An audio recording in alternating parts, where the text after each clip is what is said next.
지난 시간에 전해드렸던 말씀을 다시 한번 정리하도록 하겠습니다. 지난 시간에 르호보암의 아들 유다 왕 아비야에 대해서 말씀을 드렸습니다. 열왕기가 아비야에 대해서 어떻게 평가를 내렸습니까?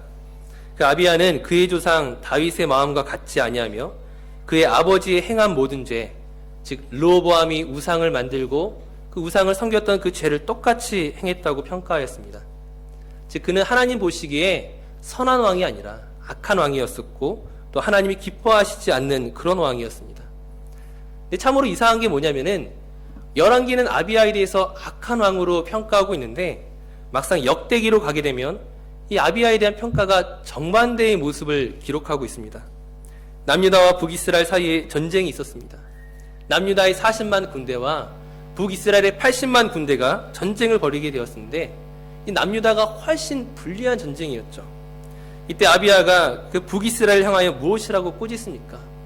너희는 우상을 섬기고 있고 또 레위인 아닌 사람들을 제사장으로 세우고 있기 때문에 너희는 하나님으로부터 떠났기 때문에 너희가 우리를 치지 못할 것이다 라고 선포합니다. 우리 자신은 하나님의 율법과 계명을 지키겠다며 선포하는 이 아비야의 모습은 열왕기와 이 역대기가 전혀 다른 정반대의 모습을 보여주고 있습니다. 결국 하나님께서 그 위급한 상황에서 하나님을 의지하는 남유다와 아비야를 도우셔서 그 북이스라엘과 패배하게 하시고 무려 이스라엘 사람들이 전쟁에서 죽게 됩니다. 이처럼 한 사람에 대해서 성경이 전혀 다른 평가를 내릴 때, 열왕기와 역대기가 전혀 다른 모습을 기록하고 있을 때 사실 우리가 당황할 수밖에 없습니다. 성경이 이처럼 다른 평가를 내리는 이유에 대해서 우리가 모두 알 수 있는 것은 아니지만 우리가 지난 시간에 어떤 것으로 그 이유를 찾아보았습니까? 아비야가 그 악한 왕에서 그 하나님을 의지하는 왕으로 바뀌게 된 이유를 그의 아버지 르호보암에서 우리가 찾았습니다. 다시 한번 말씀을 드리면 우리는 르호보암에 대해서 굉장히 오해하는 것들이 있습니다. 그가 과연 처음부터 어리석은 왕이었는가? 그가 처음부터 지혜롭지 못하고 하나님을 떠난 왕이었는가? 비록 그로 말미암아 이스라엘이 두 개로 갈라졌지만 그러나 성경이 이야기하는 르호보암 왕은 처음부터 악한 왕이 아니었습니다. 나라가 두 개로 갈라졌을 때에 남유다로 돌아온 이 르호보암 왕이 군대를 모집하죠. 군대를 모집해서 지금 이스라엘을 가르려고 하는 그 북이스라엘을 치려고 합니다. 전쟁을 벌이려고 했어요. 그때 선지자 스마야가 나타나서 지금 이 두 나라가 갈라진 것은 하나님의 뜻이다. 그러므로 지금 이 시기에 전쟁을 하는 것이 옳지 않다라고 이야기합니다. 이 르호보암 왕이 그 선지자의 말을 듣고 전쟁을 하지 않고 돌아가죠. 즉 그는 하나님의 선지자의 말을 귀담아 들을 줄 아는 그런 사람이었습니다. 또 성경이 평가하기를 이 르호보암 왕이 그 자기 후계자 문제를 이렇게 정리하는 데 있어서 그가 지혜롭게 행했다고 말하고 있습니다. 결코 그는 어리석은 왕이거나 하나님으로부터 처음부터 떠나 있었던 왕이 아니라는 거예요. 그에게 문제가 생긴 것이 언제입니까? 성경이 말하는 그의 문제는 그의 나라가 견고하고 그의 나라가 강해졌을 때, 그로 말미암아 그가 교만했을 때입니다. 그가 처음부터 교만하거나 악한 왕이 아니라 하나님께서 그를 보호하시고 그의 나라를 강하게 하셨을 때 그것에 대해서 감사하지 않고 그가 교만해졌을 때 하나님이 그를 치신 것이죠. 그가 우상을 섬기고 그의 나라를 하나님의 나라답게 섬기지 못하고 망하게 만들었습니다. 결국 하나님께서 그를 징계하시기 위하여서 애굽왕 시삭을 통하여 이스라엘을 공격하게 하십니다. 남유다를 공격하게 하시죠. 모든 성읍이 다 점령당하고 이제 마지막 예루살렘만 남았을 때 이 르호보암이 어떻게 합니까? 그의 유다 방백들과 함께 하나님 앞에 겸비합니다. 겸비란 자신을 낮추고 하나님을 높이는 것이죠. 하나님 앞에 무릎을 꿇고 자기의 죄를 회개하고 하나님의 은혜를 구할 때에 하나님께서 은혜와 자비를 베푸십니다. 즉 열왕기의 그 아비야가 어떻게 그 악한 왕에서 그 아버지의 죄를 따라갔던 그 왕에서 선한 왕으로 하나님의 율법과 계명을 지키는 왕으로 바뀌게 되었는가? 성경은 명확하게 그 이유를 이야기하지 않지만 우리가 예상할 수 있는 것이 무엇입니까? 그에게 위기가 찾아왔을 때입니다. 북이스라엘의 80만 군대가 남유다를 포위하고 이제 그 전쟁의 그 상황 가운데 그 아비야가 겸비했을 것을 우리가 예상할 수 있었다는 것이죠. 결국 위기가 복이 되었습니다. 하나님의 복이 무엇입니까? 우리가 잘 되는 것이 복이 아니라 하나님과 가까이 있고 내가 하나님을 예배하고 그 하나님을 섬기는 자리에 있는 것이 복이라는 거죠. 아비야가 악한 왕이었지만, 우상을 섬기는 왕이었지만 그에게 위기가 찾아왔을 때, 그 위기로 말미암아 그가 하나님 앞에 겸비하게 됐을 때 그것이 하나님의 복이고 하나님의 은혜였습니다. 근데 문제는 무엇입니까? 그 앞서 르호보암이 처음부터 어리석은 왕이 아니라, 악한 왕이 아니라 하나님의 말씀을 귀담아 들을 줄 아는 그런 왕이었음에도 불구하고 그가 잘 되었을 때에, 그의 나라가 강하여졌을 때 오히려 교만함으로 실패했던 것처럼 오늘 우리가 보게 되는 이 아사 왕이 마찬가지였다는 거예요. 성경은 그를 향하여 다윗과 같이 정직하게 행하는 왕이었다고 말하고 있지만 막상 그의 말년에 문제가 생기는 것들을 오늘 성경이 기록하고 있습니다. 먼저 열왕기서가 아사 왕에 대해서 무엇이라고 평가를 했는지 한번 같이 보도록 하겠습니다. 오늘 11절 말씀을 한번 같이 읽도록 하겠습니다.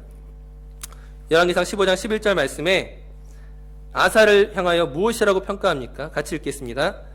아사가 그의 조상 다윗과 같이 여호와 보시기에 정직하게 행하여.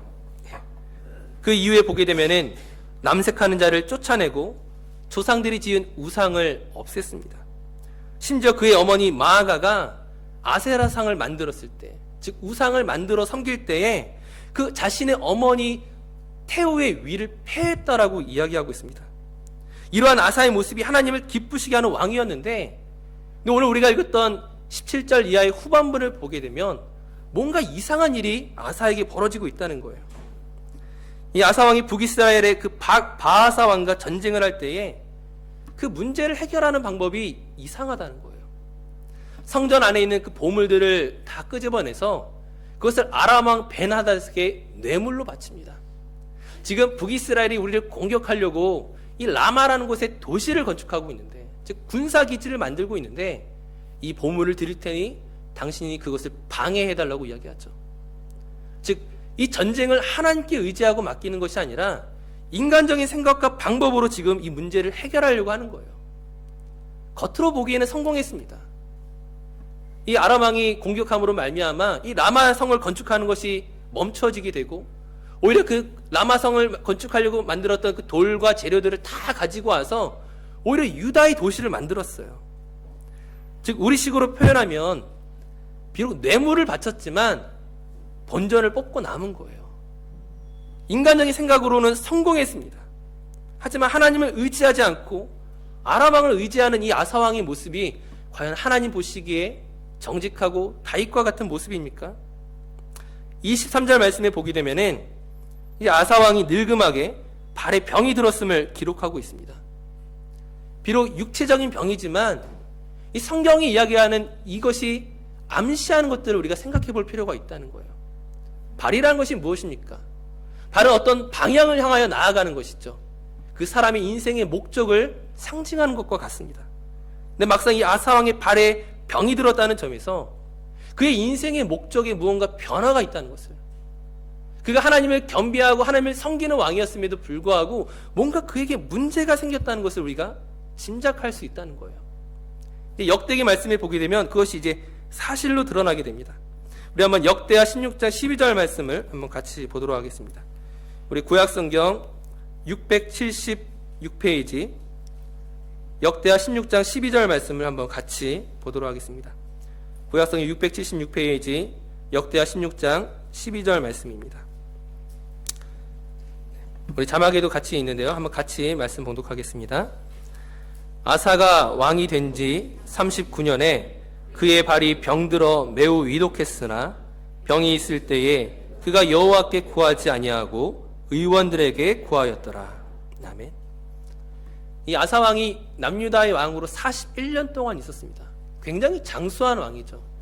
근데 그의 나이 왕으로 오른 지 39년이 되었을 때에 그에게 발에 병이 들었는데 막상 그 의원들에게 이 병을 보였지만은 하나님께는 간구하지 않았다. 하나님께 구하지 않았다는 것을 기록하고 있습니다. 몸이 아플 때에 의사에게 몸을 보이는 것은 당연한 일이죠. 그것은 문제될 것이 아니에요.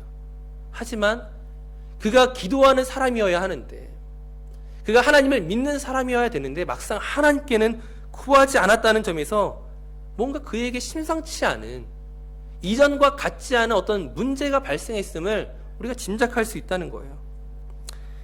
열왕기서는 아사왕을 평가하기를 여호와 보시기 정직하게 행했다고 했는데, 과연 무엇이 그로 하여금 말년에 뭔가 심상치 않은 그런 조짐으로 바꿔놓았느냐 하는 거죠. 그 문제에 대해서 역대하 16장 7절에서 10절 말씀에 자세하게 나타나 있습니다. 아사왕이 어떤 문제로 지금 심각한 위기에 처해 있는지, 영적인 위기에 처해 있는지를 보여주고 있습니다. 역대하 16장 7절에서 10절 말씀을 한번 교독하시겠습니다. 제가 먼저 읽겠습니다. 그때 선견자 하나니가 유다 왕 아사에게 나와서 그에게 이르되, 왕이 아람 왕을 의지하고 왕의 하나님 여호와를 의지하지 아니하였으므로 아람 왕의 군대가 왕의 손에서 벗어났나이다.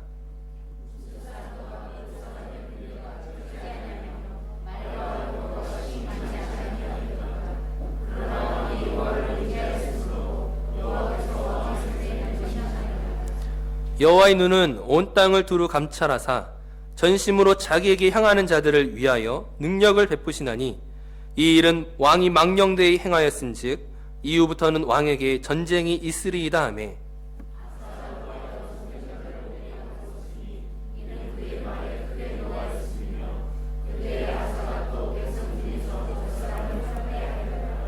아멘. 선견자 하나니가 아사왕에게 무엇이라고 말합니까? 이전에 아사왕이 하나님을 의지하였을 때, 즉 구스 사람과 룻 사람의 군대가 비록 그들이 크고 강하지만, 그들의 말과 병거가 심히 많았지만, 아사왕 당신이 하나님을 의지했을 때 하나님께서 도우시지 않았습니까? 그런데 왜 이제 와서 북이스라엘을 공격할 때에 하나님을 의지하지 않고 아람 왕의 군대를 의지합니까? 이 일로 말미암아 하나님께서 당신에게 전쟁이 있을 것이라고 말씀하셨습니다. 근데 문제는 무엇이냐면, 이 선지자의 경고 이후에 아사왕의 태도가 있다는 거예요. 그 경고 앞에서 회개하고 돌아서고 뉘우치는 것이 아니라 오히려 선지자를 옥에 가두고 또 백성 중에 몇 사람을 옥에 가두었다고 말합니다. 아마 그 선견자의 말을 듣고 동의하는 사람들, 뭔가 지금 왕이 잘못했다고 말하는 사람들에 대해서 함께 옥에 가두었다는 거예요. 앞서 아비야가 이 악한 왕에서 하나님의 말씀을 지키는 선한 왕으로 바뀐 것이 우리에게 당혹감을 주었다면, 반대로 지금 이 아사왕이, 하나님을 잘 믿던 선한 아사왕이 오히려 선견자를 가두고 백성을 학대하는 이 모습으로 바뀌게 된 것에 대해서 더 큰 당혹감을 느낄 수밖에 없다는 거예요. 근데 문제는 뭐냐면, 이 아비야 때와 마찬가지로 그 이유가 무엇이었는지에 대해서 성경이 말해주지 않고 있다는 거예요. 열왕기서가 이야기하는, 또 역대기가 이야기하는 그 사이에서 과연 무엇이 이 아사왕으로 하여금 악한 왕으로, 하나님의 말씀에 순종하지 않는 왕으로 그의 삶을 바꿔 놓았느냐 하는 거죠. 오늘 우리가 읽었던 본문에서 굳이 아사왕의 잘못을 찾는다면 무엇이 있을까요? 그리고 그것을 가지고 아사왕에게 어떤 일들이 있었는지를 한번 생각해 봤으면 좋겠습니다. 오늘 본문 열왕기상 15장 13절 14절 말씀을 다시 한번 읽도록 하겠습니다. 열왕기상 15장 13절 14절 말씀을 우리 한 목소리로 같이 말씀 봉독하겠습니다. 또 그의 어머니 마아가가 혐오스러운 아세라상을 만들었으므로 태호의 위를 폐하고 그 우상을 찍어 기드론 시냇가에서 불살랐으나 다만 산당은 없애지 아니하니라. 그러나 아사의 마음이 일평생 여호와 앞에 온전하였으며. 아멘. 굳이 우리가 아사왕의 문제를 한 가지 찾을 수 있었다면 그가 산당을 없애지 않았다는 거예요. 지금 자기의 어머니 마아가가 그 아세라상을 만든 것 때문에 그 태호의 위를 폐할 정도로 하나님에 대한 열심이 있었는데, 굉장한 열심이 있잖아요. 자기 가족을, 자기 어머니의 지위를 박탈할 만큼의 그 선한 믿음을 보여주었던 이 사람이 막상 산당은 없애지 아니했다는 거예요. 물론 이것은 굉장히 작은 일일지 모릅니다. 다른 우상을 없애고 어머니의 그 태우의 위를 패한 것에 비교하면 산당을 없애지 않은 것은 굉장히 작은 일이에요. 그러나 그가 선한 왕에서 악한 왕으로 변질되게 되는 데 있어서 우리가 유일하게 찾을 수 있는 근거가 아마 이 구절일 것입니다. 그리고 성경의 다른 내용을 보게 되면은 이 산당을 없애지 않은 것이 결코 간단한 문제가 아니라는 거예요. 우리가 보기에는 굉장히 작은 문제처럼 보이지만 아사왕이 했던 다른 일들과 비교하면은 굉장히 사소한 실수 같지만 죄는 결코 사소한 것이 없다는 거예요. 열왕기상 11장 3절에서 8절 말씀을 한번 같이 보도록 하겠습니다. 우리 성경을 자주 찾게 되는데요. 열왕기상 11장 3절에서 8절 말씀입니다.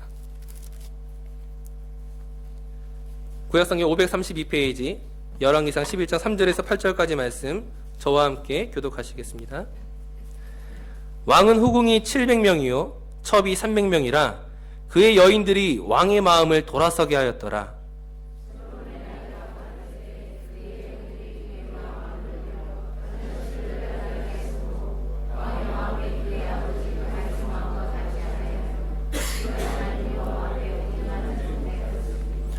이는 시돈 사람의 여신 아스다롯을 따르고 암몬 사람의 가증한 밀곰을 따름이라.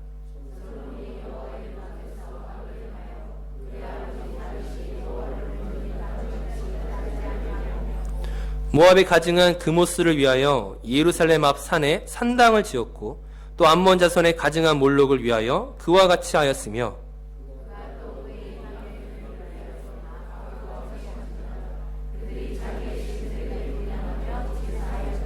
아멘. 솔로몬은 우리가 잘 아는 지혜의 왕이죠. 그가 얼마나 겸손한 왕이었고 그가 얼마나 백성을 사랑하는 왕이었는지 하나님을 어떻게 경외하는 왕이었는지 우리가 너무나 잘 알고 있습니다. 근데 그에게 수많은 여인들이 있었죠. 몇 명을 이야기합니까? 후궁이 700명이요 첩이 300명이라. 우리의 이해로는 도저히 상상할 수 없는 그런 숫자입니다. 근데 문제는 무엇이냐면 그의 여인들이 왕의 마음을 돌아서게 했다는 거예요. 어떻게 돌아서게 했습니까? 이 여인들은 각각 다른 나라에서 어떤 정치적인 목적을 가지고 정략 결혼에 의해서 이스라엘에 왔던 여인들입니다. 근데 올 때 그냥 오지 않고 자기들이 믿는 신, 우상을 가지고 왔다는 거예요. 뭐라고 이야기합니까? 그모스와 몰록과 밀곰과 아스타롯 이런 여러 이방 우상들을 가지고 왔는데 이것을 가지고 와서 솔로몬에게 무엇을 요구합니까? 이 우상을 위하여 산당을 지어달라고 이야기합니다. 솔로몬이 이를 수용하게 되는 게 아마 별것 아닌 문제라고 생각했을지도 몰라요. 이 산당을 지어주는 것이 자신에게 있어서 종교적인 어떤 것들이 아니라 정치적인 죄송합니다. 어떤 정략적인 목적을 가지고 해주는 것이라 생각했을지 모릅니다.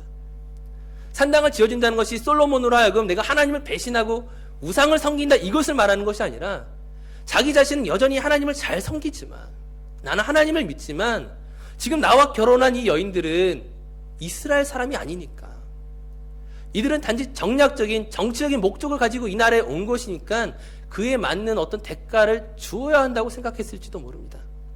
그래서 그 우상들을 위하여 산당을 지어줬죠. 자신은 아무런 문제가 없다고 생각했어요. 하지만 언제 바뀌게 됩니까? 그가 나이 많을 때에 그의 판단력이 흐려지고 그의 기력이 쇠해지는 그때에 어느덧 여인들의 마음이 그를 돌아서게 합니다. 하나님으로부터 돌아서게 해서 그로 하여금 그 산당에 같이 출입하면서 우상을 향하여 예배하게 하는 하나님으로부터 변질된 마음을 갖게 했다는 거예요. 열왕기상 11장 4절에 무엇이라고 이야기했습니까? 솔로몬의 나이가 많을 때에 그의 여인들이 그의 마음을 돌려 다른 신들을 따르게 하였으므로 왕의 마음이 그의 아버지 다윗의 마음과 같지 아니하여 그의 하나님 여호와 앞에 온전하지 못하였으니 하나님을 완전히 버린 것은 아니었어요. 하나님을 버린 것이 아니라 그가 하나님을 믿지만 그러나 그 믿음이 하나님 앞에서 온전하지 못했다는 거예요. 이 온전하다는 것은 이 사전적인 의미로서 잘못된 것이 없이 옳고 바르다는 의미입니다. 즉 지금 이 솔로몬의 믿음이 온전하지 못하다는 것은 그가 하나님을 믿음에 있어서 잘못된 것이 있고 옳지 못한 것이 있고 바르지 않은 것이 있다는 거예요. 그의 마음이 하나님으로부터 멀어졌다는 거죠. 결국 우리가 지금 아사 왕에게서 동일하게 생각할 수 있는 것이 바로 이 산당이라는 거예요. 그가 산당을 남겨둔 것이 어떤 정치적인 목적이든 또 다른 어떤 이유에서였든 그는 그것을 대수롭지 않게 생각했어요. 굳이 산당까지 없애야 될까? 이 정도쯤은 내버려도 돼. 그것 말고도 자신이 얼마나 많은 믿음의 행동들을 보여주었습니까? 남색하는 자들을 쫓아내고 우상을 만들고 심지어 어머니의 그 태호의 위까지 폐하였는데 산당을 없애는 것은 대수롭지 않은 일이었어요. 하지만 그가 나이 들었을 때에, 그가 젊을 때의 좋은 판단력과 명철함이 있을 때는 그 우상이 그의 마음을 흔들지 못했는데, 산당이 그의 마음을 흔들지 못했는데, 그의 나이가 들고 판단력이 흐려지기 시작했을 때 어느덧 우상이, 산당이 그의 마음을 변질시킨 것입니다. 오늘 말씀의 결론을 맺겠습니다. 우리가 신앙생활하면서 이 정도쯤이야, 이 정도는 괜찮으라고 생각하는 그런 아주 사소한 죄가 있을 수 있습니다. 하지만 앞서 이야기했던 것처럼 사소한 죄는 없다는 거예요. 그것이 아무리 미약하고 정말 아무것도 아닌 것처럼 보였지만 내가 정말 하나님 앞에서 열심히 충성하고 헌신했던 것에 비하면 정말 사소한 것이지만, 혹시 우리 가운데 가족을 사랑하는 것보다 더 하나님을 사랑하고 하나님을 위하여 때로는 가족을 희생했던 사람이라 할지라도 어느 순간에 넘어질지 모르는 것이 연약한 우리의 모습이고 죄의 파괴력이라는 거예요. 죄의 무서움이라는 거예요. 아사의 그 발에 병이 들었던 것처럼 오늘 우리가 나아가야 그 발걸음이 문제가 생길 수 있다는 거예요. 무엇으로 인하여? 오늘 내가 대수롭지 않게 생각하는 어떤 사소한 죄로 인해서입니다. 한국교회 안에 얼마나 많은 존경받는 목사님들이 있었습니까? 근데 정말 안타까운 것은 정말 젊었을 때에 열심히 헌신하시고 열심히 섬기고 사랑하심으로 말미암아 많은 사람들에게 참 감동을 주었던 분들이 그 말년이 아름답지 못할 때가 참 있다는 거예요. 아마 그분들이 열심히 헌신하고 수고하는 동안 때로는 대수롭지 않게 생각했던 작은 잘못이 그 인생의 말년을 바꾸었을지도 모릅니다. 목사에게만 해당됩니까? 모든 그리스도인들에게 죄는 경계해야 할 것이라는 거예요. 결코 타협할 수 없다는 거예요. 정말 사소한 것입니다. 이 정도쯤은 넘어갈 수 있잖아. 이 정도 원칙은 꼭 지키지 않아도 괜찮아. 하지만 그것은 결코 괜찮지가 않습니다. 바라기는 오늘 우리의 삶에서 아무리 사소한 죄라도 하나님 앞에 내려놓으시기 바랍니다. 대수롭지 않게 생각했던 것, 이 정도쯤이야 했던 것, 하나님 앞에서 회개하셔야 됩니다. 물론 우리는 늘 넘어지죠. 늘 실수합니다. 그 죄의 유혹 앞에서 수시로 넘어지는 것이 우리이기 때문에 우린 한순간도 기도를 멈출 수가 없고 하나님의 은혜와 자비를 구하는 것을 멈출 수가 없다는 거예요. 오늘 이 시간 우리가 다시 한번 기도하실 때 하나님, 나를 정결하게 하여 주시옵소서. 아무리 사소한 죄라도 나를 틈타지 아니하도록, 나를 넘어뜨리지 못하도록 주님께서 내 마음을 지켜주셔야 됩니다. 주님께서 내 마음을 정결하게 해주셔야 됩니다. 그런 기도로 이 시간 우리가 나아갔으면 좋겠습니다. 우리 나의 마음을 정금과 같이, 우리 앞서 찬양했었는데요, 이 시간 다시 한번 이 찬양을 고백하시고 하나님께 기도했으면 좋겠습니다. 오늘 우리 믿음을 지켜주시옵소서. 정금과 같이 깨끗하게 하여 주시옵소서. 함께 찬양하시겠습니다.